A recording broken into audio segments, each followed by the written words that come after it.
When it comes to social media, I suppose there are dozens of stories to tell you of how important it's been to us.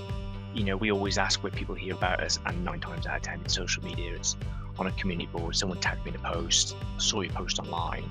Very rarely does it come through other things. Back in 2016, Worcester RFC, a city, a town, an area with that rugby heritage and desire for the game was only really fielding.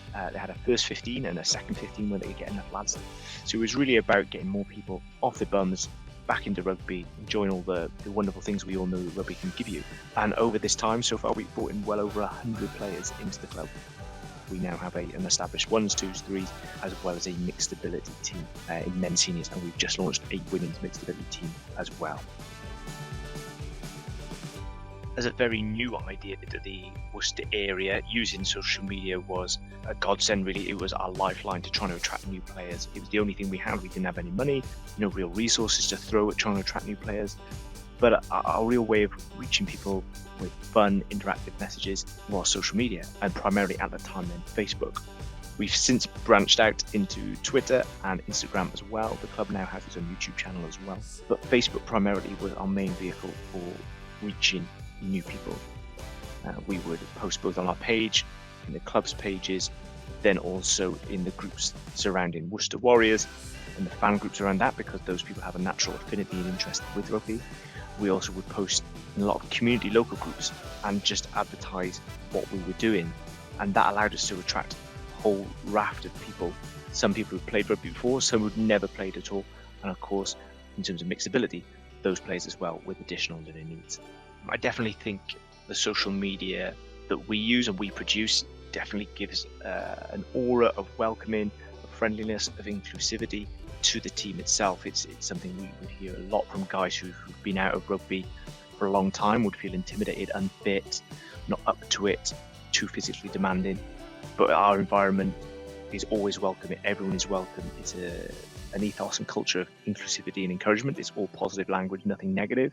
We are very careful with the language that we use in terms of friendly, welcoming, make new friends, make memories.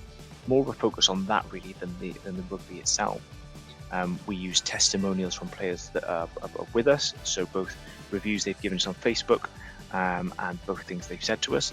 Whenever we have new players, we get a photo of them and put a little speech bubble with them about a comment they've made about how they enjoyed their first session. Put that on social media when they've been with us for a while and stayed with us. We ask them to review us on Facebook. We then use that review and turn that into a kind of an infographic, or get them to do a video piece as well if they're comfortable. Social media is a really important way of, I suppose, reinforcing that welcome and that feel of the club and the things we do. So we include a lot of photos and videos from things that happen in training, good things, funny things, silly things. We also do a Member of the Month award.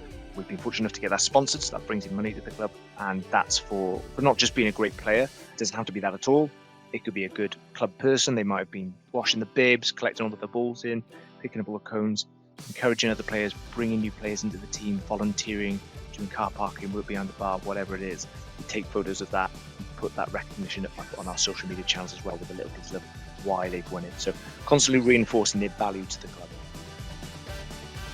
We'd be very fortunate to both win an award for being the most welcoming club in Worcestershire, and recently we also won UK Coaching National Award for Inclusion, which was a great honour.